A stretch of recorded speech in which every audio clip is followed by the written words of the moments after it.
መልክ የጠፍቶብሽ ነው እንዴ? በማታው ወዳደቅ እኮ መልክ ብቻ ሳይሆን አሻራህም ነበር መጥፋት የነበረበት። አየሽ አምላክ እንደሱ አይደለም። ምንም ሳይሆን እቅፍ ድግፍ አድርጎ ነው የነሳኝ። ላንተ አልሸነፍ ስለ ደግሞ ወደ ላይ ወሰድከኝ። ቅድስት አቤት ዋሽ። እስቲ አንዴ ድገም። አቤት ዋሽ። አፏ ላይ እንኳን ሲያምርባት አያችሁ ሲጣፍጥ ባሻይ። እኔ የምፈልገው ምን አይነት መሰለሽ?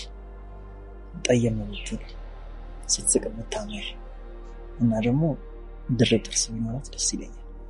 ቆይ የኔ ምን ታዲያ ነው የምፈልገው? ምን ነው የትምህርት ቤቱ ተቆጣጣሪ ነሽ?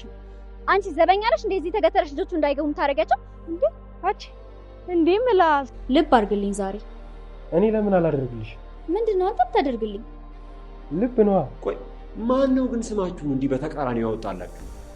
ማለት አሁን አንተ ምን ነው ልዑል ተንከሲስ በረባሶ ፊት? አቤቱ አምላክ እኔን ቀድሞ ሟች እንዳይለኝ አንተ ሰውረኝ አልከው እኮ። እኔ ምን እለዋለሁ? ተናግረህ ጨረስከው። እሰይ ላሳረሁ። አንተ ስነ ስርዓት ከሚስቴ ላይ ነን አንሳ። ከምን ላይ? ከሚስቴ ላይ። መቅዲ ማሪ የምትባለው እሷ ነች እንዴ? ማን ነው ይሄ ደግሞ? ተዋውቁ፣ የቹቹ ወንድም ነው። ኧረ እኔ በደንብ ነው የማውቃት። የቹቹ ወሬ ሁሌ መቅዲ ማሪ አይደለም ወገን። እኔ እኮ እችላለሁ ስል በምክንያት ነው። ትናንትና ምን ብዬ ነበረ የተናገርኩት? ትናንት በነበረው ሪቪው ላይ ቹቻ በቅርቡ ይመጣል። ቢኮዝ ምዕራፍ 1 ላይ ስለነበረን ቆይታና ምን ማስተካከል እንዳለብን እንዲሁም ደግሞ በምን መልኩ መምጣት እንዳለብን ጥያቄ አቅርቤላችሁ ነበረ። አብዛኞቻችሁ ኮሜንት ላይ ቹቻን መልሱልን የሚል ጥያቄ አቅርባችኋል። ስለዚህ ቹቻ በምዕራፍ 2 ላይ በቅርቡ ሊመጣ ይችላል ብዬ ትላንት ተናግሬ ነበር። ይኸው በትላንትናው ክፍል ወንድሙ ከች እንደገና ደግሞ እሱ መምጣቱ ብቻ ሳይሆን በቅርቡ እንደሚመጣ ተናግሯል። እንግዲህ ከዚህ ቀደምም ስለ ቹቻ ተናግሬያለሁ። ያው ወዶ እንዳልሆነ ከዚህ በፊት አውርቻለሁ እና ነገሮች ተስተካክሎ ይመለሳል የሚል ነገር አንስቼ ነበር ምዕራፍ 1 ላይ እና አሁን በቅርቡ ይመጣላችኋል። ተስፋ አላችሁ ማለት ነው። ግን ወንድሙ እንዴት አገኛችሁት? ዌልካም አላችሁት ጋይዛ? ይና ገና ከመምጣቱ መቅመሱ ጋይዝ። ኧረ መቅዲ የምር አኮራሽን የወንዶች አባል እንዳልል የወንዶች አባል አለሽ። በቃ የሴቶች አባል የሚኮራብሽ ጀግናታችን አኮራሽን ስልሽ አኮራሽን። እንዴት ናችሁ ውዴ ትንሿ ተከታታይ ድራማ ቤተሰቦቿ ማን ናችሁ ወይ? ዛሬም ትንሿን አብረን ሪቪው እናደርጋለን። እንዲሁም በቀጣይ ክፍል ምን ሊፈጠር ይችላል አንዳንድ ጉዳዮችን ጀባ ምላችሁ ይሆናል። ትንሿ በትላንትናው ክፍል በቃ ያበደ ነበረ። ይሄና መምጣቱ ቹቻ የመጣ ያህል ነበር የተሰማን። ያው በመልክም ይመሳሰላሉ። ሪል ወንድሙ ነው አይ ቲንክ። ብቻ እሱ ብቻ ሳይሆን የመጣበትም አንግል ከቹቻ ሁሉን ነገር አጥንቶ ስለ እያንዳንዳቸው አጥንቶ በቃ ምን ያህል ዲፕ እንዳወራላቸው አስባችኋል ጋይስ? ምን ያህል እንደነገረው በቃ በንግግራቸው ነው የሚያውቀው እና በመልካቸው፣ በንግግራቸው፣ በቁመታቸው እያንዳንዳቸውን አጥርቶ ያውቃል። ወይኔ በላቸው። ግን እንዴት ነው ቹቻ አውቀ ልታስመታው ነው አይደለ? ስለ መቅዲ ያልነገርከው? መቅዲ አገላብጣው ምናምን እንደምትቀጣው ቹቻ አልተናገርም። ቢኮዝ እኔ የቀመስኩትን እሱም ይቀመስ ነው። እኛ ጋር እኮ እኛ ወንዶች አቤት ተንኮላችን! ለምን ወንዶች ሴቶች ብቻ ሁላችንም ነው እንጂ የቀመሳችሁትን ነገር በቃ የሆነ ሰው እንዲቀምስ ነው የምትፈልጉት እንጂ ቀድማችሁ አታስጠነቅቁ።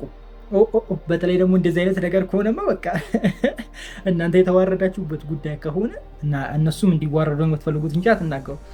ይመችህ። ሳትመጣም ተመቸህን ቹቻ። ትላንትናው ክፍል በቃ አሪፍ ክፍል ነበረ። መቅዲም አሪፍ ነገር አሳየችን። በጣም ታጋሽ ሆና ነበረ መቅዲ በትላንትናው ክፍል። እንደዚህ እንኳን ትታገስ ማለት ጋይስ። ቡቻ በነበረበት ክፍል ምዕራፍ 1 ላይ በቃ ትታገስም ከቹቻ ጋር ምንድን ነው ጋይስ በማይስማሙበት ታይም ወይም ደግሞ መቅዲ የሌሎች ተንኮለኛ በነበረችበት ታይም በቃ እኮ አጣፍታ ነበር የምጥላቸው። ምንም አትታገስም። አሁን ግን በጣም ታጋሽ ሆነ ተረጋግታ ምናምን ተመችቶናል። ሌላ ሌቭል ምዕራፍ 2 እውነት ለመናገር በጣም ተመችቶኛል። የባለፈውንም ምዕራፍ 2 ክፍል 1 አይቼዋለሁ፣ ተዝናንቼበት ነበረ። የዛሬውንም ክፍል አይቼዋለሁ፣ ተዝናንቼበት ነበረ። የካያና የኤዱ ጉዳይም ደግሞ ምዕራፍ 1 ላይ ተናግሬያለሁ። እነዚህ ሁለት ልጆች ይዋደዳሉ። በተለይ ካያ ለእሷ ስሜት አለው፣ እሷን ያፈቅራታል። ኢቨንት እዚህ ላችሁ ከሆነ የራሳችሁ ሰው በጣም የሚያፈቅራችሁ በጣም የሚወዳችሁ የእናንተ ሰው አጠገባችሁ እያለ እናንተ ሌላ ፍለጋ ትቅበዘበዛላችሁ። ምንድነው የእናንተ ያልሆነ ጉዳይ ላይ ትደክማላችሁ ብዬ አውርቼ ነበረ። ላይክ እንደ ቻሌንጅ ምናምን አድርገው ካያና ኤዱ እዛ ስትባክን ምናምን በቃ እያዘነች ስትመጣ ምናምን አይታችኋልና እዚህ ጋር የሚወዳት ካያ እያለ እዛ ስትባክን ነበር። አሁንስ ይሄ ነገር እንዴት የሚሆን ይመስላችኋል? ባይዘዌ ይህንን ነገር ሁለቱ ፍቅረኛሞች ሆኖ ብትጨርሱት በጣም ደስ ይለኛል። እኔ ከልቤ ላይክ ሁለቱም ማች ያደርጋሉ አይደል ጋይስ? ካያና ኤዱ ማች ያደርጋሉ። ከዛ ደግሞ ባቢና ሊሊ ይሻላሉ ወይስ ደግሞ የቱ ይሻላል? ማክቤል ነው አይደለ ጋይስ? ስሙ መቅዲ እኮ ስንት ስም እንዳወጣችለት እኔ ስሙ ይጠፋኛል። እሱ አሁን ስሙ አይያዝልኝ፣ ትክክለኛ ስሙ ድራማ ላይ ያለው ስሙ አይያዝልኝ። ምክንያቱም መቅዲ ማአት ነገር አውጥታለች። ማርቆስ፣ ማርኪ ምን ኧረ ስንት ያልወጣለት ስም አለ እንደ ጋይስ። እና አሁን እኔ ይከብደኛል። እሱ ከኤዱ ጋር በፍጹም መሆን የለበትም ብዬ ነው ማስበው። ለምን እንደሆነ ታውቃላችሁ? ካያና ኤዱ በጣም በቃ ማለት ካያ በጣም ይወዳታል እና በጣም ጠብቋታል። ግን ደግሞ ሪል እህትማማቾች ካልሆኑ ላይክ ፍቅረኛሞች ቢሆኑ እኔ በጣም ደስ ይለኛል። ማችም ያደርጋሉ። የሆነ ደስ የሚል እንትን አላቸው። አገኛችኝ አይደለ? የሆነ በጣም ግልጽነት ያለበት የሆነ ትክክለኛ ፍቅር ያለበት እንደሆነ ያስታውቃል። አሁን ኤዱና ማርቆስ ስሙን ተውት በእናታችሁ። የሁለቱን ስታይ የሆነ ጭንቀት ያለበት የሆነ ፊል ስታደርጉ ዝም ብላችሁ ስታዩት የሆነ ሴንስ አለው አይደለ? ሴንስ አይሰጥም። የሆነ ከባድ አይነት ነገር ነው የሚመስለው። ሁለቱ ግን ሲቀራረቡና ካያና ኤዱ ሲያወሩ ነፃነታቸው በቃ ትክክለኛ ፍቅር ያለበት በሁለቱ መሀል ነው ብዬ ነው የማስበው እና ሁለቱ አንድ ላይ ቢሆኑ አሪፍ ነው። እኔ እንደዛ ነው የሚሰማኝ። ለማርቆስ እንግዲህ ማርቆስ ያኛው ነው አይደለ ጋይስ? ማኩ ያ ራሱ ነው ለካ ማኩ። እኔ ስማችሁን እኮ የራሳችሁ ችግር ብላ እኔ የምናደርግ መግዲ ወዳ አይደለም እውነቷን። እና ለሱ ሌላ ቢመጣለት ደስ ይለኛል። ባቢና ሊሊ ማች ያደርጋሉ። ሎጋ ናቸው እና ሁለቱም አንድ ላይ ቢሆኑ ጥሩ ነው። ጥሩ ጥንድ ይወጣቸዋል። ባቢ አብላላለሁ ብሎ እየተብላላ ነው ራሱ። ይመቸው በላለው ነው አብላላለሁ ብሎ በቃ እየተብላላ ነው፣ እየተጉላላም ነው። አሰቃየችው እኮ ጋይስ። ኧረ ባቢ ተው ተው ባቢ እንደው ተረጋጋ እባክህ፣ ትንሽ ረጋ በልና ቀስ ብለህ ምናምን ነገሮችን አስተካከል። ከዛ በኋላ በደንብ ይስተካከላሉ ሁሉ ነገሮች። ብቻ ሁለቱ ያው ፍቅረኛሞች እንደሚሆኑ እርግጥ ነው፣ ጥርጥር የለኝም እኔ። ሌላ በትላንትናው ክፍል አብዛኛው ነገሩ በጣም ደስ የሚል ነገር ነበረ። እነ ኢዛና ጋር እነ ትንሿ ጋር ባይኖርም እዚህ እነ ቹቻ ጋር በብዛት ወይም ደግሞ ሙሉ ክፍሉ እዛ ነበር የነበረው። ደስ ይል ነበር፣ በጣም ተመችቶኛል።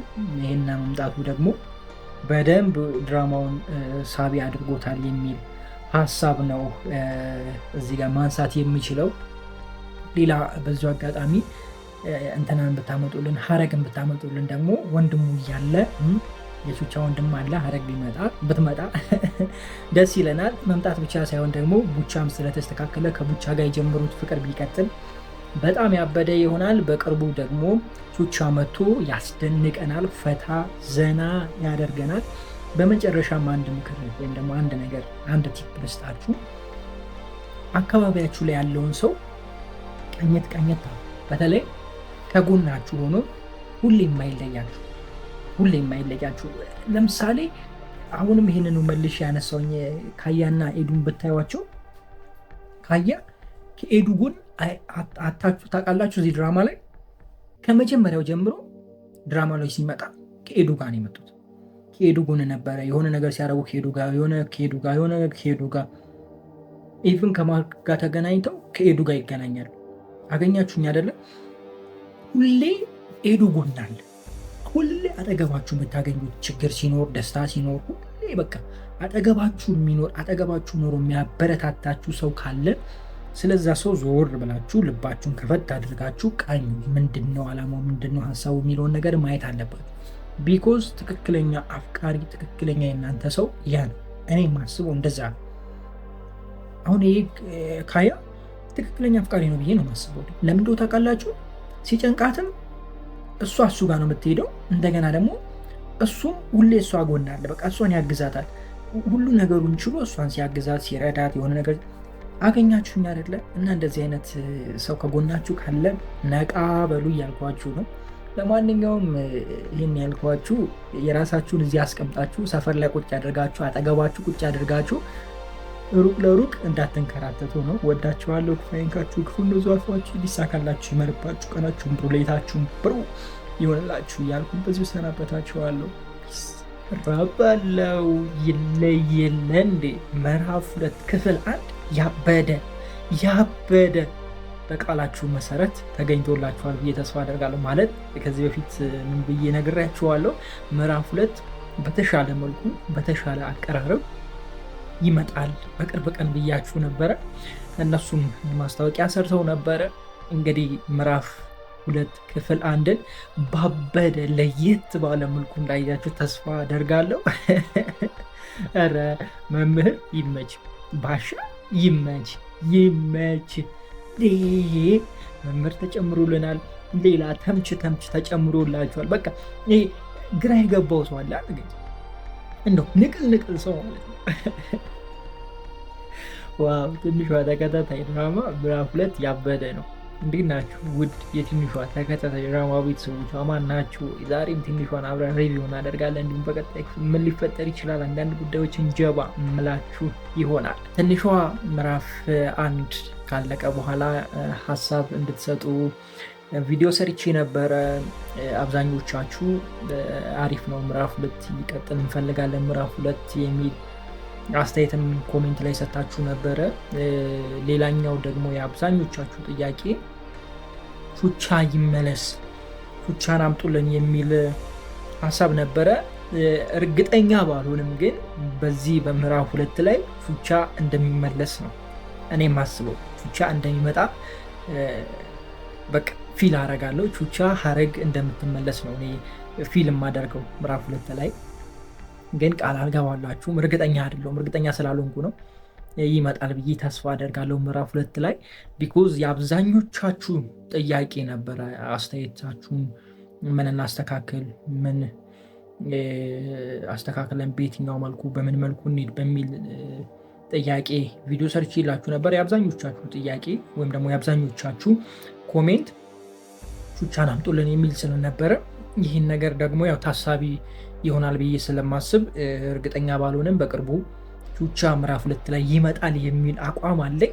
ከዛ ውጭ ግን ምዕራፍ 2 በቃ እኔ ተመቸኝ ስላችሁ ጋይስ፣ ይሄ መቼ ነው ተመቸኝ እንዴ? ከዚህ በፊትም ብያቸዋለሁ። ትንሿ ተከታታይ ድራማ በቃ ለመሳቅ ብቻ ነው የምመጣው ብያቸዋለሁ። ይሄ ምንድነው ጋይስ? ድብርት ደብሯችሁ የሆነ ጨንቋችሁ ጭንቀት ምናምን ኖሮባችሁ ምናምን የምታዩት አይነት ድራማ ነው። እንደዚህ ስላችሁ ደግሞ ዝም ብሎ የሆነ ማላገጥ ምናምን ብቻ ሳይሆን ትምህርትም የሚሰጥ ነገር ነው። ከዚህ በፊት ተናግሬያለሁ። ወይም ደግሞ የምዕራፍ 1 ባለቀበት ታይም ቪዲዮ ሰርችላችሁ ነበር። እዛ ላይ ምን እንደተማርንና ምን እንዳገኘን ሁሉም ነገር ስላወራው በሌላ ወይ እንዳታስቡት ለማለት ያክል ነው።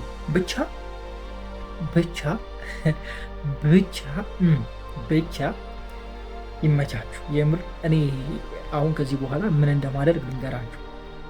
ሲደብረኝ ወይም ደግሞ መዝናናት ስፈልግ የሆነ ከባድ ስራ ሰርቼ ምናምን አይምሮዬን ደግሞ ትንሽ ማደስ ስፈልግ ትንሿ ተከታታይ ድራማ ነው ከዚህ በኋላ የምከፍተው። የምሬ ነው። ለራሴ ቃል ገብቻለሁ። ረበስባ ዝገት ጋይዘ ፈታ እኮ ነው። ከዚህ በፊት ያው ፉቻ በጣም በሰፊው ነበር ሲያዝናናን የነበረው። በተለይ ደግሞ ከሀረጋ ጥምረት ውስጥ ገብቶ ይሄ ወድጄሻለሁ አፍቅሬሻለሁ የሚለው ታይም ላይ በቃ በደንብ ነበረ ፈታ ስንል የነበረው። አሁንም እንደዛ አይነት ቫይቭ አለው፣ እንደዛ አይነት ስሜት አለው። ባሻ መምጣቱ ትምህርት ቤት ውስጥ ደግሞ ከተማሪዎቹ ጋር የነበረው በቃ በጣም ያበደ ነበረ። ያበደች ኮሚክ ነበረች። ግን ይሄ ነገር ኮንስታንት ቢሆን በጣም ደስ ይለናል። ማለት እቺ አሁን መግቢያዋን ብቻ አሳምራችሁ እንዳያሰለች አገኛችሁኝ አይደለም? ትምህርት ቤት ውስጥ አሁን ተመሳሳይ ነገር ሲሆን የሚያሰለች ነገር ይመጣል እና ባሻም የሆነ በማያሰለች መልኩ ላይክ ትምህርት እየተማሩ ሊሆን ይችላል፣ በትምህርት ውስጥ በጥያቄ ውስጥ ሊሆን ይችላል። ብቻ በብዙ መልኩ ማየት ትችላላችሁ። ላይክ ከዚህ በፊት እኛ ልጆች ሆነን ወይም ደግሞ ተማሪዎች እያለን ያሳለፍነውን እናውቃለን። ትምህርት ቤት ውስጥ ምን እንደምናደርግ አንዱ ተማሪ ትምህርት ጥያቄ ሲጠየቅ የተሳሳተ መልስ ሰጥተነው የምንስቅበት ጊዜ ሁላ ነበር። ብዙ አይነት የምንሰራቸው ተንኮሎች ነበሩ። እንደነዚህ አይነት ነገሮችን እያመጡ በደንብ ሰፊ አድርገው እኛም ማዝናናት ይችላሉ። ከዛ ውጭ ደግሞ በጣም በተሻለ መልኩ ይህን ድራማ መስራት ይችላሉ ብዬ አስባለሁ። እኔ በጣም ተመችቶኛል። እንዳልኳችሁ ከዚህ በኋላ መዝናናት ስፈልግ ትንሿ ተከታይ ድራማ ብቻ የምከፍተው እና በቻላችሁት ያክል ወይም ደግሞ በቻላችሁት ያክል አዝናኝ አድርጉት። እኔ ፊልም ማድረገው እንደዛ ነው። ለምንዶ ታውቃላችሁ? ሰው አሁን በብዙ ነገር ተጨንቋል። የምትሰሙት ነገር የሚያስጠላ ነው። የሆነ ነገር የሚያስጠላ ነው። የሆነ ነገር ስትሄዱ ተንኮል ብቻ የበዛበት ነው። የሆነ ነገር ስትሄዱ አንዱ ለአንዱ ጭካኔ ምናምን ነው። ተከታታይ ድራማዎቻችንም ብዙ ነገር የምታዩት እንደዛ ነው። ይሄ ነገር ደግሞ ስለሚደጋገም ሁሉም ቦታ ወይም ደግሞ ሁሉም ድራማ ላይ፣ ሁሉም ፊልሞች ላይ፣ ስራዎች ላይ ሊሆን ይችላል፣ በህይወታችሁ ሊሆን ይችላል፣ በቲክቶክ ላይ ሊሆን ይችላል። በተደጋጋሚ ስለምናየው ያሰለቻል። ከነሱ ለየት አድርጋችሁ የሆነ አስተማሪው ነገርም እንዳለ የምንማርበት ነገርም እንዳለ በደንብ ግን የምታዝናኑ ከሆነ የተሻለ ተመልካች የተሻለ ተከታይ ማግኘት ይቻላል። ቢኮዝ እኔ አሁን መዝናናት እንጂ የሚያስጨንቀኝን ነገር ማየት አልፈልግም። እውነታው ይሄ ነው።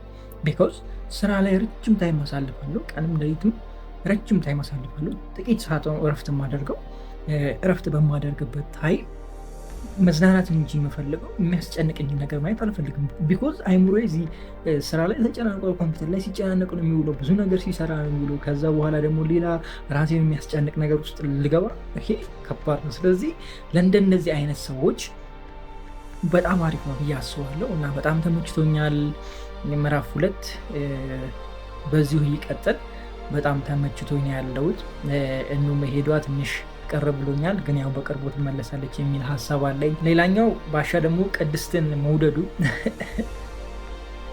ከኪቢ ጋር ጆፌ ላይ በጣሉ ተመችቶኛል። እሱ ግን ምን ሲል አሰባት? እሷን ማለት እንዴት አሰባት? አይ ቲንክ ላይክ የሆነ ስለምትመቸው ብቻ አይመስለኝም፣ የሆነ ነገር ይፈልጋል ብዬ ነው ማስበው እና ከእሷ ጋር የሆነ ብቻ አሪፍ ነገር በደንብ እናያለን። ቡቻን በዛ በኩል ስራ መጀመሩ ምናምን በጣም ተመችቶኛል። እንደገና ደግሞ ለእህቱ ጠበቃ መሆኑ ላይክ እህቱን መጠበቁ ምናምን የመጪ ተመችቶኛል። እነ መቅዲም የነበራቸው ነገር ደስ ይል ነበረ። ጥምረቱ ምናምን ብቻ ያለው ነገር በጣም አሪፍ ነበረ። በቀጣይ ክፍል በደንብ በሰፊው ብዙ ነገር እናያለን። እኔም በደንብ ዲፕ ሬቪው እያደረግን የሚስተካከለውን አብረን እያወራን ማስተካከል ያለብንን ከእናንተ እየወሰድን ለእነሱ እያደረስን በደንብ በሰፊው እናወራበታለን፣ እንጫወትበታለን። በቀጣዩ ክፍል እንገናኛለን። ትንሿ ተከታታይ ድራማ ለምን ተቋረጠ? ለምን ጠፋችሁ? ዛሬ የምነግራችሁ ይሆናል። ማስታወቂያ ተለቆ ነበር። ያው አብዛኞቻችሁ አላያችሁትም ብዬ አስባለሁ። ለምን እንደጠፋን ዛሬ ነግራችኋለሁ። ምዕራፍ 1 ተጠናቆ ስለሆነ ነው የተቋረጠው። ስለዚህ ምዕራፍ 2 በቅርቡ ይጀምራል። ምናልባት ዛሬ ከሰዓት ሊጀምር ይችላል። ይህ ቪዲዮ አይ ቲንክ 8 ሰዓት ተኩል ወይ 9 ሰዓት ጭንላችኋለሁ። አሁን ላይ ኢንፎርሜሽኑ ስላልደረሰኝ ነው። እሺ ጋይስ፣ አሁን ጠዋት ላይ ነው ቪዲዮን እየቀረጽኩ ያለሁት። ስለዚህ ከሰዓት 9 ሰዓት ምናምን ነው እንትን የምልላችሁ ቪዲዮ የምጭንላችሁ። ከተቻለ ዛሬ ከሰዓት ይለቀቅላችኋል ምዕራፍ 2 ወይም ደግሞ ቀጣዩ ክፍል ማለት ነው። ድራማው የተቋረጠው ሌላ ነገር ኖሮ አይደለም። እንዴ ሰላም ብያችኋለሁ። እንዴ ጋይስ እንዴት ናችሁ? ውዴ ትንሿ ተከታታይ ድራማ ቤተሰቦች አማን ናችሁ ወይ? ዛሬም ትንሿን አብረን እናያለን። ያለውን ነገር እነግራችኋለሁ። ከእናንተ የሚጠበቀው ላይክ እና ሰብስክራይብ ማድረግ ብቻ ነው። እሺ ወደ ቁም ነገሩ እንሂድና ድራማው ወደ 3 ቀን ኦር 2 ቀን ምናምን ተዘሏል። የተዘለለበትም ምክንያት ምዕራፍ 1 ትንሿ ተከታታይ ድራማ ምዕራፍ 1 ስላለቀ ነው። ስለዚህ ከዚህ በኋላ በምዕራፍ 2 ባበደ መልኩ እንመለሳለን። ምዕራፍ 1 ግን እንዴት እንዳያችሁት የኔ የራሴን ሀሳብ ሰጣችኋለሁ። እናንተ የራሳችሁን ሀሳብ ትሰጡበታላችሁ። ከዛ በኋላ እናንተ በምትሉን መንገድም እንዲሁም ደግሞ እኛም ባሰብነው መንገድ አስተካክለን በአዲስ መልኩ ምዕራፍ 2ን እንቀጥላለን ማለት ነው። ስለዚህ ለዚህ ነው የተቋረጠው እንጂ ድራማው ቀርቶ አይደለም። ቅድም እንደነገርኳችሁ ማስታወቂያም ሰርተን ነበር፣ ያው ስላላያችሁት ነው። ምዕራፍ 1ን እንዴት አያችሁት? ከእናንተ ልጀምር። ምዕራፍ 1ን እንዴት አያችሁት? ትንሿ ተከታታይ ድራማ ምዕራፍ 1ን እንዴት አገኛችሁት? ተማራችሁበት ወይ? ተዝናናችሁበት ወይ? እስኪ ሀሳባችሁን ኮሜንት ላይ አስቀምጡልኝ። እኔ ብዙ ነገር አግኝቼበታለሁ።